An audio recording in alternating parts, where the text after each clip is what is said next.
Welcome to The Fight on Matrix Midwest with Randy Carricker and company.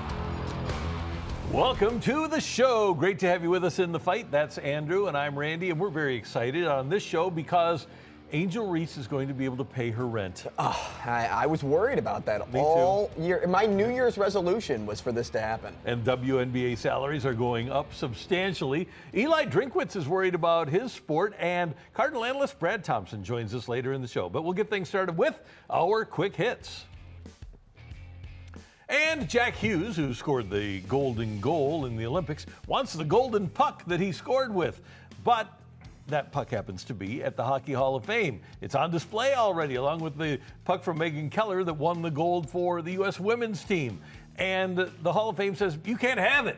Phil Pritchard, vice president of the Resource Center and curator for the Hockey Hall of Fame, told ESPN, quote, unfortunately, in the easiest words, it was never Jack's puck to own. It's been donated to us now. For every artifact that's been donated, we have a paper trail and signed paperwork of where it's come from. Well, before he made his comments that he doesn't know why the Hall of Fame has it, Jack Hughes didn't.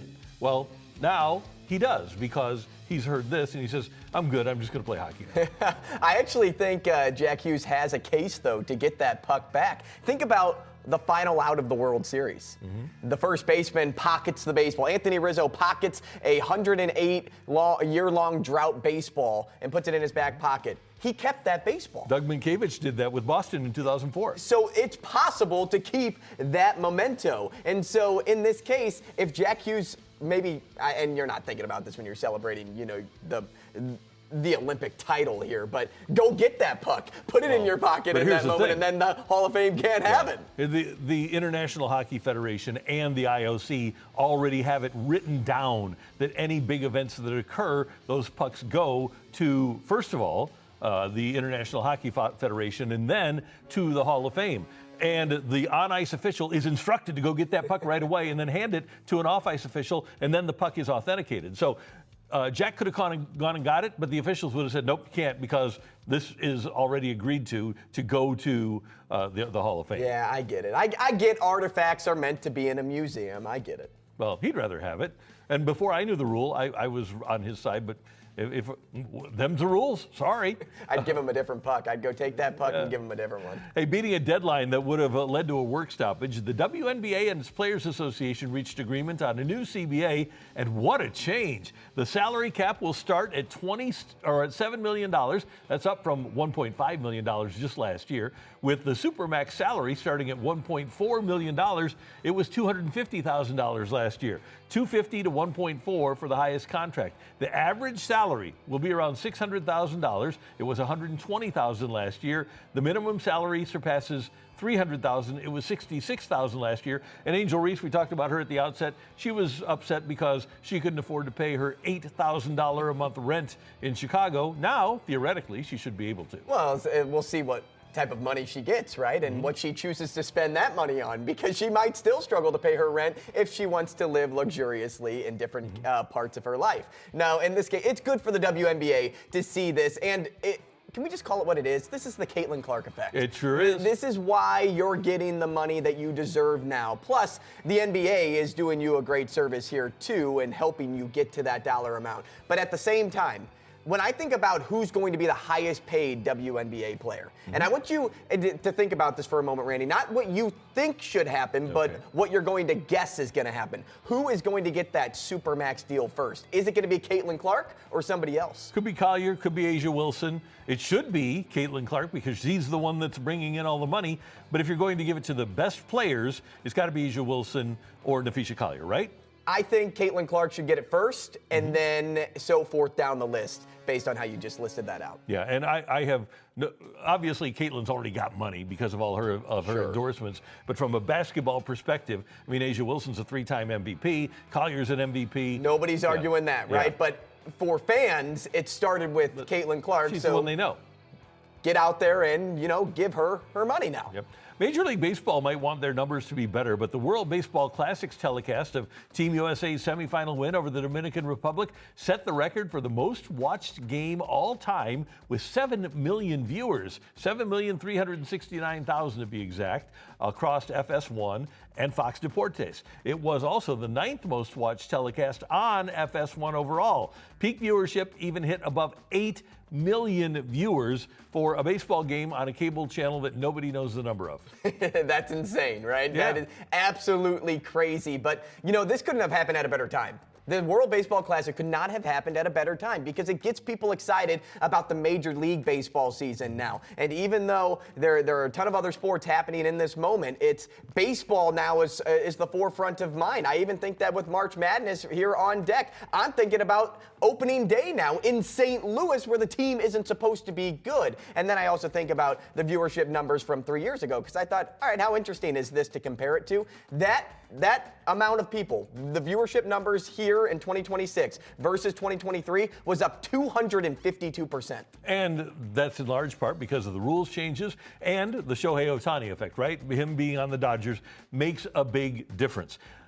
I do think that baseball needs to look at what just happened and look ahead to next December. If they're even considering locking out the players, they're not even playing Russian roulette. They're just putting the gun to their head and pulling the trigger. Wouldn't be smart. No, it's just not a lockout or any sort of work stoppage will just alienate all those new fans that you just made. Speaking of more baseball, the Cardinals sent Richard Fitz, acquired in the Sonny Gray deal from Boston, to AAA Memphis. There was some belief, and some still do believe, that when the Cardinals start a 17-day streak of games in late April and early May, that they'd use a 6-man rotation. But to start the year, the 5-man rotation will be Matthew Liberatore, who's going to start on opening day. It was announced. Dustin May, Michael McGreevy, Andre Palante, and Kyle Leahy, who was, again, great in his last start.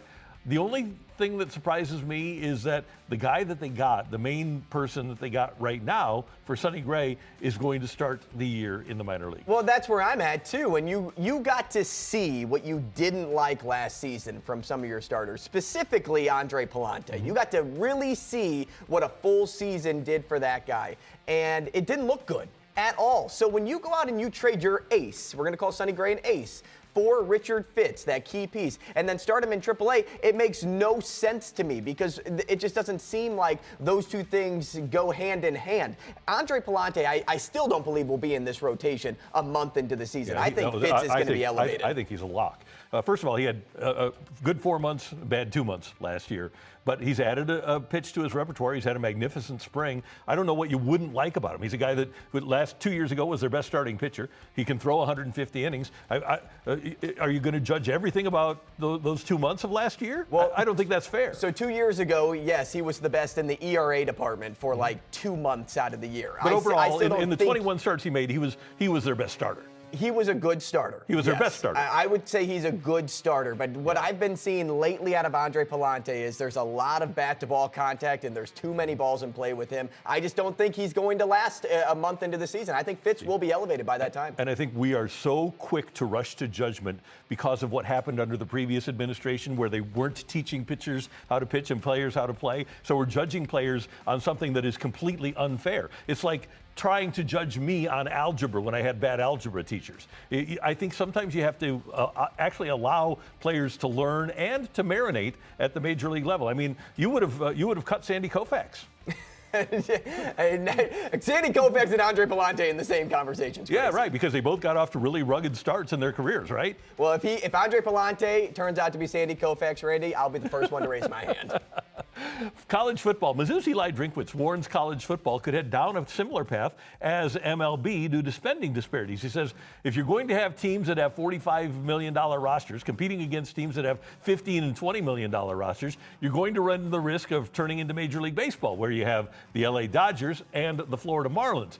And that's a professional league that's not growing. Kind of is, Eli. Sorry about that. But he says they're struggling in their TV deals. I don't think if you look at their new TV deals, you'd say that. Of course, in college football in the last 25 years, you've had 26 champions. One title was shared. And of those 26 champions, 13 different programs won. Alabama's won 6 this century. Ohio State and LSU have won 3 each. Georgia, USC, Florida, and Clemson have won 2 each. That's 7 programs winning 20 of the last 26 championships. I don't think that that's parity. I don't think that Mizzou ever had a chance until we had NIL, and I don't think that they're competing with the big boys, with the LSUs of the world to get players, and LSU didn't win last year. You're getting there, right? NIL gets you to a certain point, but you also just need people to fund your program. That's really what it's going to come down to. And what I think about here, too, is when you make the example of, okay, not everybody's going to be the Dodgers. Well, there's like 10 to 15 Dodgers in college football. You bring up the teams that could win a college football playoff any year, you could point to it and say, yeah, that team probably spends the most amount of money or Indiana. close to it. And that's the new example, right? Indiana. Any team can be the next Indiana. If we never had an Indiana, I could understand why these points made a lot of sense. But I'm on the other side of the fence of Eli Drinkwitz in this case and say, I actually like the disparity in college football. College football still will sell no matter what. And it's not, my point is, we've never had parity in college football. And to say that now we're not going to because of a difference in the amount of money that programs are spending, that isn't going to be any reason for a lack of parity, because we already had Alabama winning 6 out of 16 or something like that. Those are your quick hits here in the fight. Later in the show, we're going to have some risky business. We've got some really good bets for you, and we're going to put together a great parlay for the weekend. But coming up, we're a week away from Cardinals opening day, and Cardinals TV analyst Brad Thompson will join us next in the fight.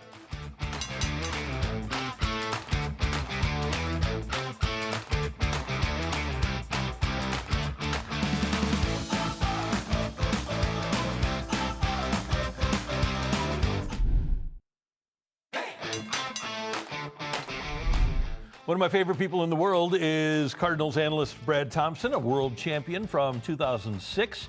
And he joins us now in the fight. And there he is getting ready to record the Cardinal Kids Show with Fredbird. BT, how you doing, man? Doing great. Actually, just knocked it out. Oh, just good. got one done with old Fredbird. We had a blast running around the stadium. And I'll tell you this place is ready to rock. They're putting all the finishing touches on Busch Stadium. The field already looks amazing. Bill Finley, the head grounds crew guy over there, doing his job. The whole crew's out there. So this place is going to be rocking and rolling, and it's crazy to believe that opening day now is less than a week away. It's amazing. And by the way, the Cardinal Kids Show can be seen right here on Matrix Midwest. BT, before we get started with baseball, I know that you have a tendency to dabble in brackets and gambling and things like that. Who do you have in the NCAA for this year? Man, Randy, I am so embarrassed this year. This is the least amount that I have paid attention at all. Now, you will see I do have a quarter zip on that's got Vandy on it, okay? My wife went to Vanderbilt. Vanderbilt, as you know, she is the brains of the operation at the Thompson household. Now, my son filled out a bracket, and he is so loyal. He's got Vandy going the whole way. Good for him. I ended up not going that far. The lone bracket I filled out, I thought everybody else, all my buddies that I'm filling it out with, are going to take Duke because, you know, why not? I went with Florida. I don't feel great about it, but I had to try something different. What about you guys? Where'd you land? I've got Arizona. Okay. Winning it all. And I took Iowa State. Iowa State has the best three-point shooter in all of college basketball. Cyclones, go get them. All right. BT, as I've watched, and you are a pitcher, and I look at the numbers for these starting pitchers, and you always said, hey, you know, a guy can have good numbers or bad numbers, but it might not be reflective of how he's pitching. So with these starting pitchers that have pretty good numbers, how have they been throwing? Yeah, Randy, I actually said that because I didn't want you to look at my numbers and I wanted you to think it was better than they look. But no, look, this group has been throwing the ball really well. We all know what this group needs, right, is that they need more swing and miss. And there's a couple of guys in that rotation that's not necessarily the name of the game. You have to have good defense behind them as well, too. Andre Palante is looking for more swing and miss in his arsenal. Thought it was big for him to start the amount of games that he did a year ago and to eat up the innings. Now you're looking for more production, right, out of him. Michael McGreevy pounds the strike zone. He's in the zone a lot. But these guys are throwing the ball really well. McGreevy had a great spring thus far. Dustin May, you want to talk about a high-powered addition. He's out there throwing 99, missing bats left and right. I love that Matthew Liberatore is getting the nod on opening day. The results have been there if you're just looking at the box scores. But getting a chance to just watch him live. I had the opportunity during one of the spring games we did on Cardinals TV of sitting back there, and I was interviewing Dusty Blake on the field as Libby was throwing. the ball comes out of his hand so quickly, and it is on the hitter. He's got the starter's arsenal. He's got a better feel for his slider. He's working the changeup. I mean, this group is going to be fun to watch. And then obviously, I don't want to forget Kyle Leahy, who has earned himself a spot, one of the pivotal pieces in this bullpen a year ago. This group is confident. They're throwing the ball well. And as you guys know, one thing that they really haven't had in the past is depth. Well, all of a sudden, you look at AAA and you got guys knocking at the door. I think it's going to be a competitive year for this rotation. Speaking of AAA, Brad, what was your reaction to Fitz being sent down? Yeah, I heard you earlier, Andrew, and I couldn't disagree more with your take on it. But I like embrace debate. Embrace debate. That's okay. No, the reason you do it, look, Fitz is a guy. He's got big time stuff. He's got swing and miss. But when you're looking at this, you've got Andre Palante. One thing, a business standpoint, Palante is a guy that is your second highest paid pitcher, and he has no options left. So you'd be running the risk of losing him. You want to keep that depth. Fitz will be there for sure. But I think that this is great. This is a good problem to have. When you have good pitchers who you don't believe should be in the minor leagues and are there, they're a phone call away. So this is great depth. I don't worry about the fact that they didn't make a trade for Sonny Gray and they didn't make the trade for Wilson Contreras to get pieces to help you right in the beginning of 2026. That was never the idea of it. And Chaim Bloom talked about that. This is the process. This is down the road. It's providing depth, high-end depth, swing and miss depth. And Fitz will bring that, as will Dobbins, who is going to start the season on the IL with that ACL, but he's been progressing really well. I think this is the right move early on, and just a later down the road one, an exciting one, that you have an arm like his that is going to be ready to go at AAA. So let me extend on my point on Andre Palante for a moment. It wasn't to get him sent down and possibly put on waivers or something. It was to make him, my thing is with Palante, I think he'd be better served as a long reliever with this team. And then, he's a part of that bullpen when you need him to be that sixth guy and fits in the rotation. It was never for him not to be on the major league roster. Sure. Well, that's fine too. I do think that can be something that evolves throughout the season too. I think that you still start this season with Palante, a guy who gave, I believe it was 31 starts for Palante last year. I think you run him back out there again. He's got a new wrinkle with the changeup, something that's going the other direction. But by no means do I think for Palante specifically, is this hey, you have a stranglehold on this and this is your job from game one against the Rays all the way through the end of the season. I totally agree with you, Andrew. I think that this could be something that changes if he's not getting the job done or if somebody is pushing him, because there is real value in having a multi-inning reliever, because you are losing that with Leahy. Somebody's going to have to kind of fill that void. So I definitely understand that part of it, but I would do the same thing. I would run with it early, give him the opportunity to see what he learned from a full season last year in 2025 and see what it looks like in 26. BT, when camp started, it seemed like there was somewhat of a competition for the closer's job with Swanson and Romero and O'Brien, but O'Brien got hurt. Swanson has pitched really well. I look at him as the closer on opening day. Is he the guy? Look, I still think that it's going to be a kind of a matchup thing, and another thing that might tend to evolve really for this. You've got Stanek down there that throws the ball really well. You mentioned a couple of other names that have some big time stuff. I think it's a very big luxury for a manager to have pieces that he can move in and out there, guys in the ninth inning, seventh, eighth, ninth inning when people are unavailable. But Matt Swanson, I love the fact that he's done it before. I love the fact that he's got that closing capability and the experience at the minor league level. You get a chance to be around him. You can just tell that he's kind of built for the back end of games. So I really think that you have a lot of good options. But if you've got a lefty lane coming up, you easily see in the ninth inning, you see JoJo Romero. I think that Ollie and Dusty Blake have done a really, really good job of piecing together their bullpen over the last couple of years and keeping guys healthy. So you might see a little mix and match going on at that back end. What have you seen, Brad, from Nelson Velasquez? I think left field is just a spot that I am so curious to see how that plays out with no Lars Nootbaar. Yeah, I see a guy that took advantage of an opportunity. I don't think that too many people came into spring training and say, hey, you got to keep an eye on is this non-roster invite, Nelson Velasquez. Well, all of a sudden, he's hitting for average. He's hitting for power. He's getting on base.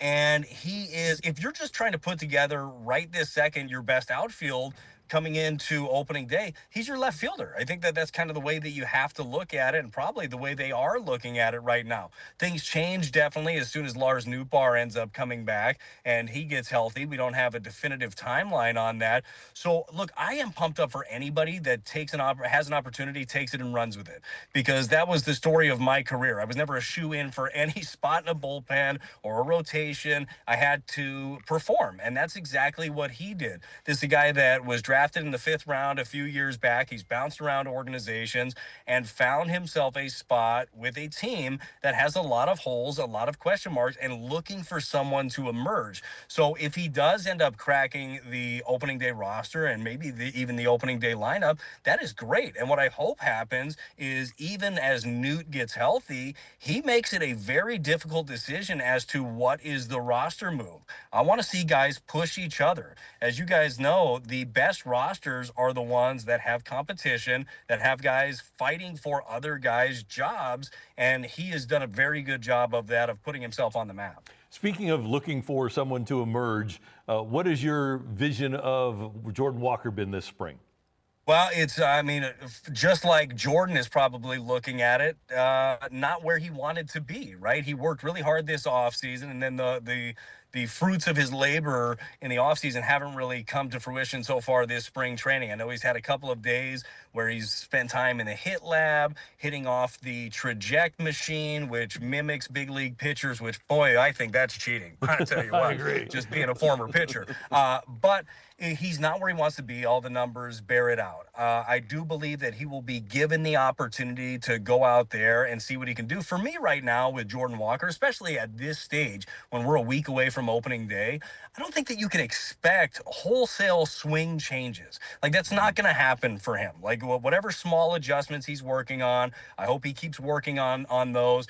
I hope that the work that he's putting on behind the scenes, all of that muscle memory comes into games, because we revert back to whatever is comfortable when the fire is on, right? So hopefully he's put enough reps in where those things are normal. But to me, the biggest thing with Jordan Walker, guys, is going to be swing decisions. He's got to make better decisions early. I was joking around on another show a couple of days ago, but it just felt like every at-bat last year for Jordan Walker, he was 0-2. Like, it felt like he stepped in the box and he was 0-2, and I'm sure for him that's exactly what it felt like. So having the knowledge of what his strike zone looks like, early in counts, what he wants to attack, how pitchers are going to attack you, and be able to stick to that game plan, that to me is going to be the biggest thing early on for Jordan Walker.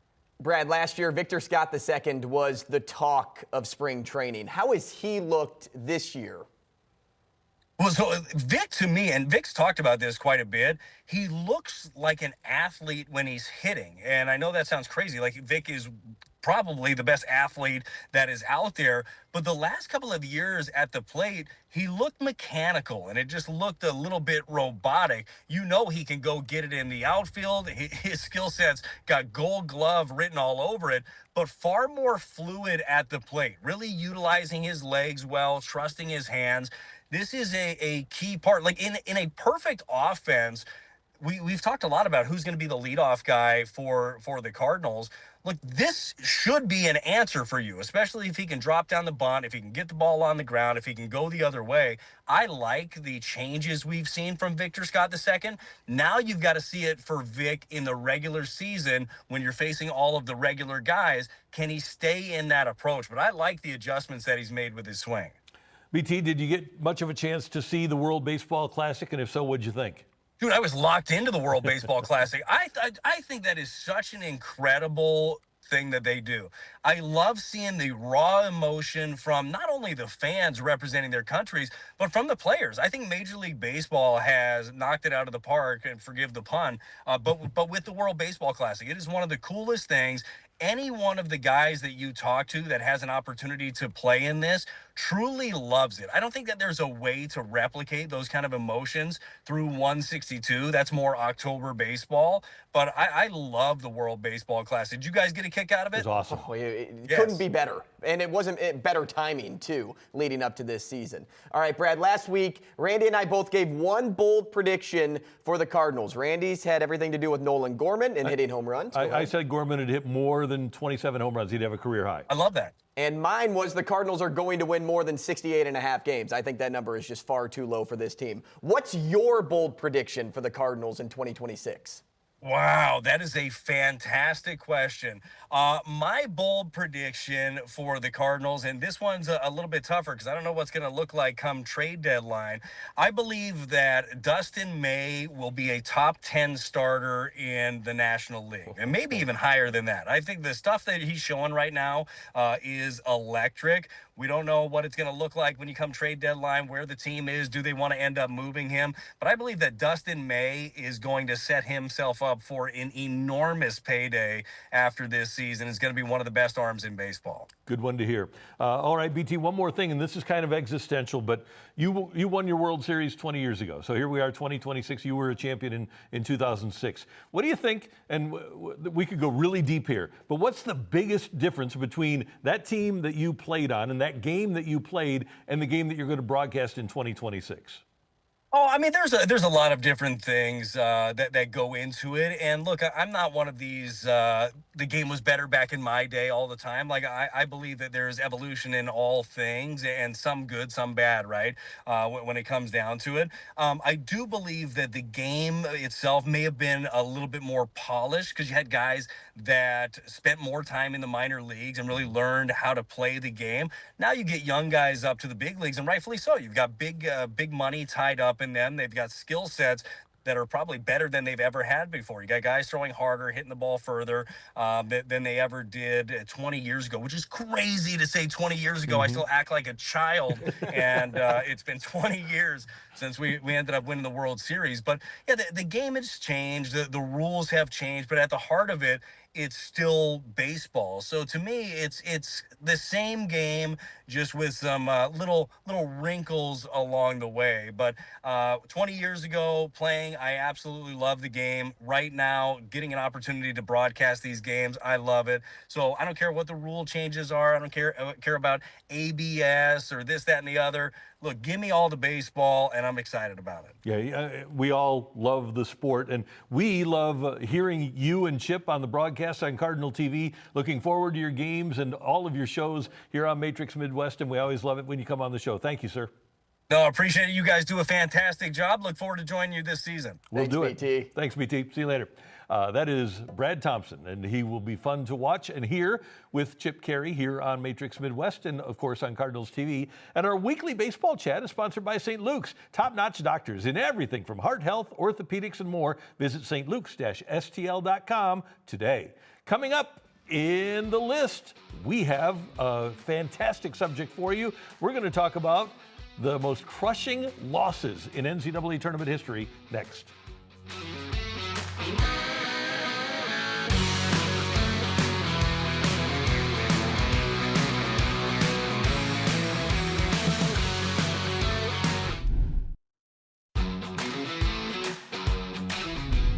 Well, the NCAA tournament is here, and we've talked Cinderellas and best players, but how about teams on the other end of those conversations? Today's list, the most crushing upsets for teams in March.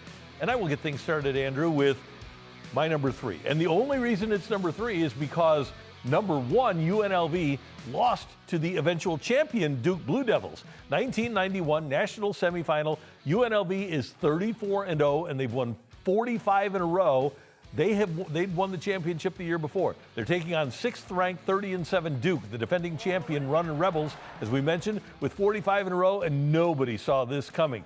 An incredible lineup that featured NBA stars Larry Johnson and Greg Anthony, George Ackles and Stacey Augmon. Mike Krzyzewski had Grant Hill, Bobby Hurley, Thomas Hill, and Christian Laettner. They're pretty darn good, too. UNLV led by 2 at half, and people were thinking, okay, UNLV will turn it on, and they never did. After the intermission, Duke took over, then proceeded to defeat Kansas in the championship game, 72-65, marking the first ever national championship for both Duke and that guy right there, Mike Krzyzewski. The big win in that tournament for Duke, their first, was the win over UNLV. And because it was UNLV, a lot of people thought that game was fixed. They really did. I think a lot of people still think sports itself is fixed all the time. And, you know, maybe a little voice in the back of my head that says that every now and then. And there was a photo of a bunch of UNLV players with a big gambler in a hot tub, too. That didn't go over very well either. Well, and here's the thing about basketball. It is the hardest sport to stay perfect in. It just is, because it's a game of runs. You watch that at any level, whether it's the MAC or whether it's the national semifinal in this case. A 13-0 run can change the entirety of a basketball game, and UNLV, it's just hard to be undefeated. And when you lose to the national champion, I guess it makes you feel a little bit better. Well, and how often, to your point, how often do you see a team with a 20-point lead, and how often do you see a team win by 20? It just doesn't happen, right? Hardly ever. Hardly ever, unless a team shoots like 13% from three-point line and 25% from the field. Okay, my number 3.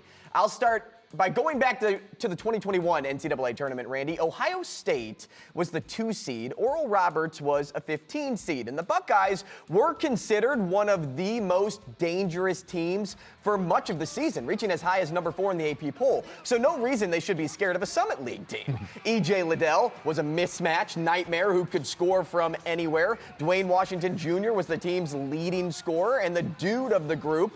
But what really made this team difficult to scout was their positionless style of basketball. They had 4 to 5 guys that could handle the ball and shoot. So Oral Roberts had their hands full, but they also had guys that could shoot too. Max Asmus and Kevin O'Banner delivered memorable performances that eventually earned them spots at bigger universities. Just like the Big Ten championship game, Ohio State lost this one by 3 in overtime. And then, amazingly, but this is our society today, E.J. Liddell had his and his family's lives threatened on social media because he had a bad game. Unbelievable. And what's funny is he didn't even have a bad game. No, he was the leading scorer in that game. Yeah. They just didn't beat the number 15 seed. Okay, so let me ask you this. Florida was the team that played Oral Roberts next, who lost to Oral Roberts. Did they have the same situation? Oh, I don't know. By that time, Oral Roberts was good, weren't they? Right, yeah. This time, we thought Oral Roberts was just winning the national championship. All right. This is one of the most memorable games ever, and we see the highlights every single year at this time of year. 1998, first round, 4-seeded Ole Miss. Looks like they're on their way to victory when Valparaiso misses a couple of free throws, and with less than a minute to go, the Rebels have the ball and the momentum.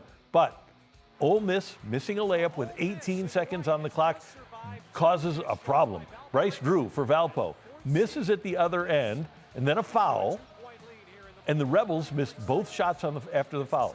Valpo had one chance from their own baseline, and we'll get to this in a second. Okay, just watch what happens to Ole Miss here. Okay, you're wearing the white, you're number 4 seed. You should be able to handle Valpo, but there is the missed layup. Use the backboard. Yep. So, and here comes Valpo, and let's set things up. Bryce Drew, look at him on the right side, move it over, okay, and, oh no, he missed that one, but he would get another opportunity. It wasn't over yet. They're going to inbound, 2.5 seconds left, pass, Drew for the win, bang. That was a really good Ole Miss team too, and Valpo caused them to be absolutely crushed. And those are the ones you just don't expect. 2.5 seconds left. You think, okay, he might get a shot off, but he's not going to hit it. Well, he did. That play never works. That play never works. And they even, by the way, and we'll see it a little bit later, but at least Ole Miss guarded the inbound there. Right. And that's the other thing, too. When you make a baseball pass with 2 seconds left, how the heck is your big guys, it's a perfect ball to your big man, who then just knows where Bryce Drew is going to be, so he just throws it in that vicinity, who has an open look of all things. Like that, yes, he's off balance, but that was an open look. So all of those things happening to make that play work is like less than 0.5%. I never see that play work in basketball. I'll bet they remember it in Mississippi. Yeah, I'm sure they do. And it probably lives rent-free in their heads. Yeah. All right, Randy, my number 2. Back in the 2018 tournament, Virginia became the first 1 seed ever to lose to a 16. And that didn't feel good. And then they won the tournament the following year. But bad luck returned to the Cavaliers in 2023. With the game locked up, one mistake changed it all. Very few moments more crushing than this. With less than 10 seconds remaining and Virginia leading by 2, Clark was trapped.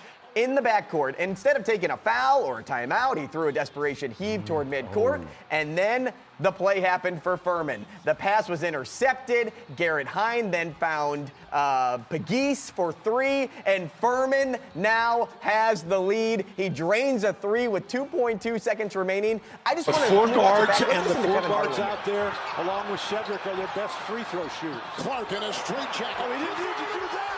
He threw it away. Hing, Pegues. Furman leads. Timeout, Virginia. That is crushing. And here's the line.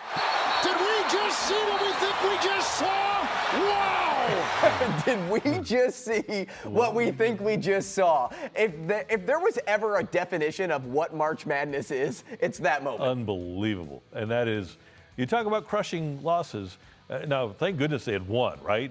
Because if you'd lost as a one seed and then not won the year after, and then you suffer that in the first round the year after that, thank goodness they won. My goodness. They would probably be the team we label as cursed in college basketball.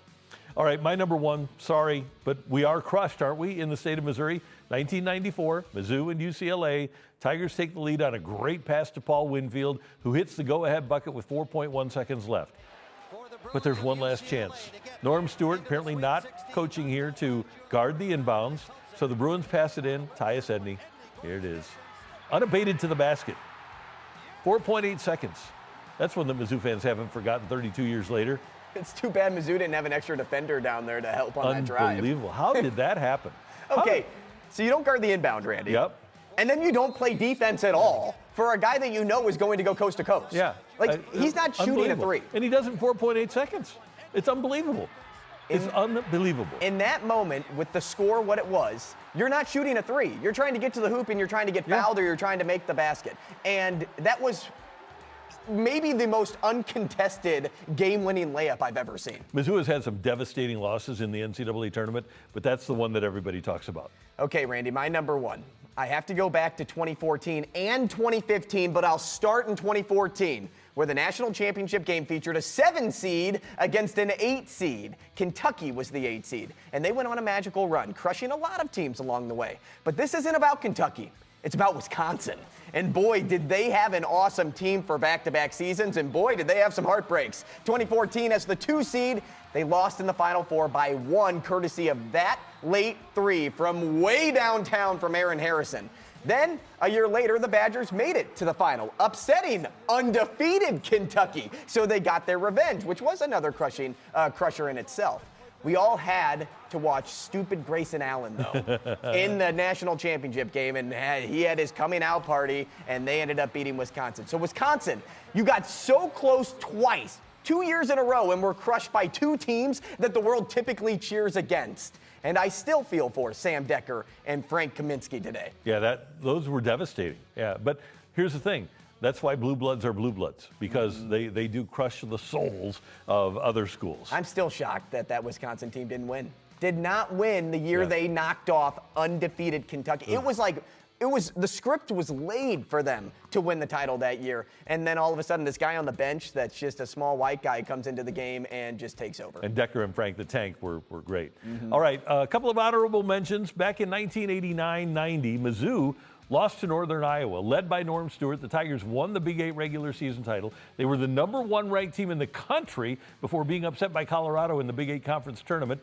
And then, as a 2 seed in the NCAAs, they lost to 14th seed they lost to 14th seed Northern Iowa in the first round. The Tigers were a 13-point favorite. Northern Iowa shot 50% from the floor. Tigers finished with an overall record of 26-6. That was a team that we expected was going to be great and was going to make a run in the NCAA tournament, but no. I don't know if I can do you one better here or if I can match you, but Mizzou, Norfolk State. Yeah. I think that one is the worst for Tigers fans. And gosh, it hurt. You talked about things that hurt for a while with your number 1 on the list. This one hurt for a while because we're talking about the best Mizzou team I've ever seen. The Pressey brothers, Kim English, Marcus Denman, Ricardo Ratliff. You had Dixon's 22 points off the bench in this game, and somehow the Spartans just carved up Mizzou all night, hanging around, not going away. And that last shot by Phil Pressey was inches from sending the Tigers on. Instead, Norfolk State had one of the biggest upsets in NCAA history. Yeah. Mizzou takes a pretty prime location in this most crushing NCAA tournament Please don't defeats of be all this year. time. Yeah, that is the list. And coming up, we're going to build a parlay. We've got risky business coming your way. You're in the fight.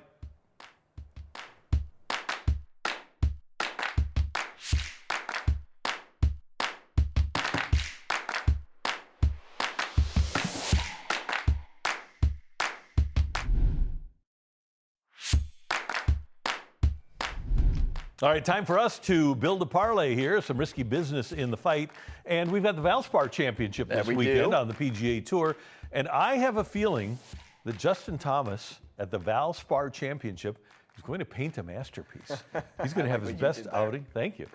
He's going to have an outing for the ages. I have Justin Thomas at plus 470 to finish in the top 5 in this tournament. Top 5. Yep. Wow. Yep. Okay. I was just telling you, so Justin Thomas and Tommy Fleetwood don't have clothing deals.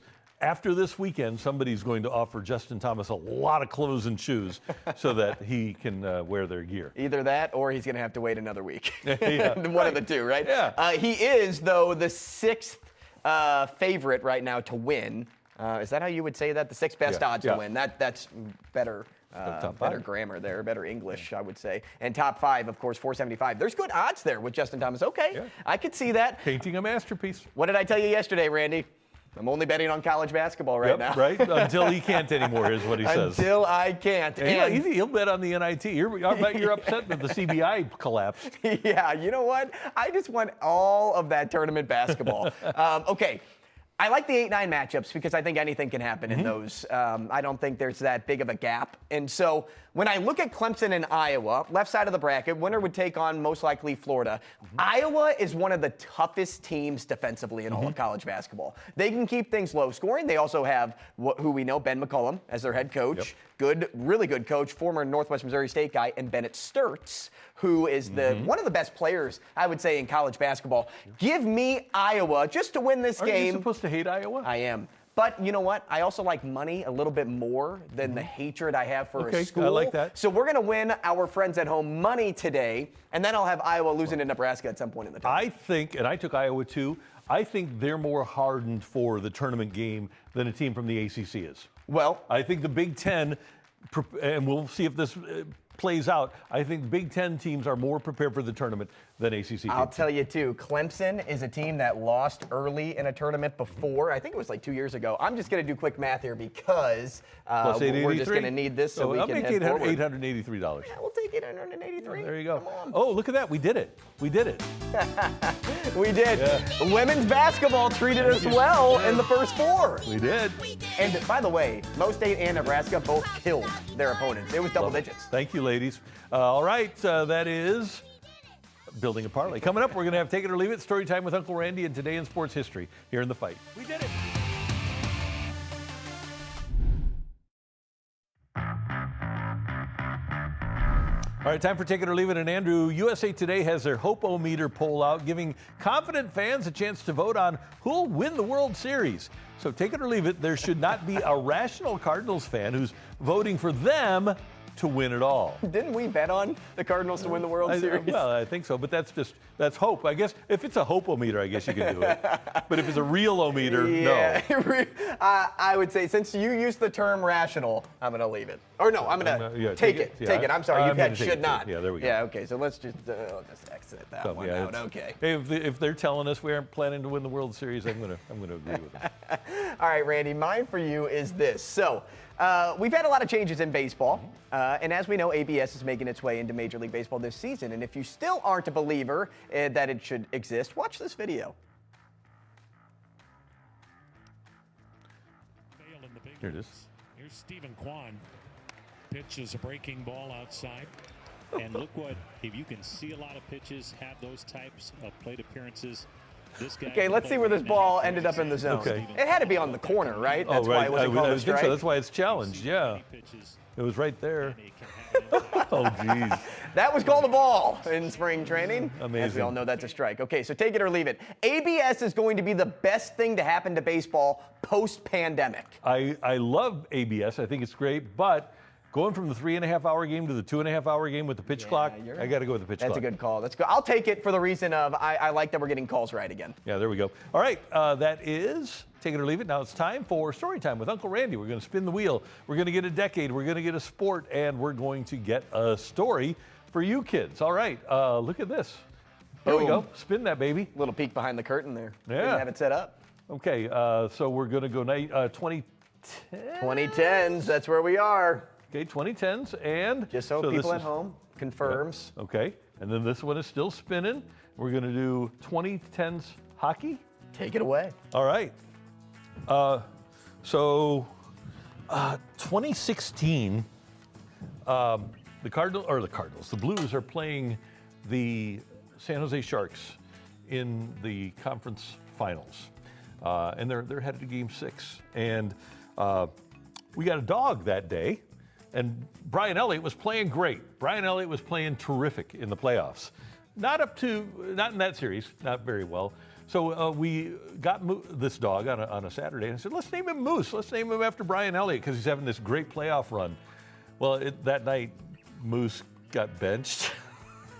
And the Moose, the goalie, never played for the Blues again because they lost, and David Backes cried, and they got rid of Brian Elliott. By the way, they got the second rounder that they took Jordan Kyrou with, so that wasn't a bad thing. And now Brian Elliott is back in the Blues organization. But the point is, I named a dog after somebody who didn't even play for the team anymore. Oh, that's awesome. You know, I had a family that I grew up with that named their dog Oshie because of TJ Oshie in the Olympics when he was TJ Sochi. And then TJ Oshie wasn't a Blue a few seasons after. So I think the moral of this story is don't name your dog a Blues player if you want them to remain on the team. Name it Holly or something. Name it somebody who's not going to get traded anymore. By the way, a lot of Oshies and Yachties among dogs. A lot of Yachties. In I've heard at least one or two. Yeah, no doubt about it. All right, so that's story time with Uncle Randy. Now it's time for this date in sports history. This is 1998. Rupert Murdoch purchases the Dodgers from Peter O'Malley for a reported $311 million. That's it? Yes, in 1998. It's the highest price ever paid for a U.S. sports franchise. Now, 27 years later, the current Dodgers owner, Mark Walter, spent $10 billion to buy the Lakers. So 27 years after the Dodger franchise was sold for $311 million, let's say this again. The Lakers franchise was sold for $311 million. The Dodgers franchise right. was. Dodgers the Lakers franchise was sold as well, but Jason Tatum of the Celtics has a $313 million contract. He's making more now than the Dodgers were sold for 27 years ago. Owning a sports franchise has to be the best investment. No doubt about it. No doubt about it. It's pretty awesome. Hey, thanks to our buddy Brad Thompson for joining us. And don't forget, you can always see this show not only at 5 o'clock and 10 o'clock p.m. and re-aired at 7 a.m., but Friday morning at 2 a.m., it's the party show. It's the party fight. That's the one we tune in for. Yeah. We watch ourselves back and critique our own work. Tell your friends that they can see us. And you can also catch us on the Matrix Midwest app and the First Alert 4 On. Just search for First Alert 4 On, and you'll be able to find it. And don't forget, we're on every night also on First Alert 4 On at 7 o'clock. Plus, you can fight against me. Just email us at thefight@matrixmidwest.com. Record on Tuesdays, air on Wednesdays. Enjoy all the basketball. Oh my goodness, it's the best weekend of the year, Randy. It's going to be a lot of fun. Hey, thanks to Andrew. Thanks to our outstanding director, Tyler Kloss. I'm Randy Carricker, and we will see you next time in The Fight. So long, everyone.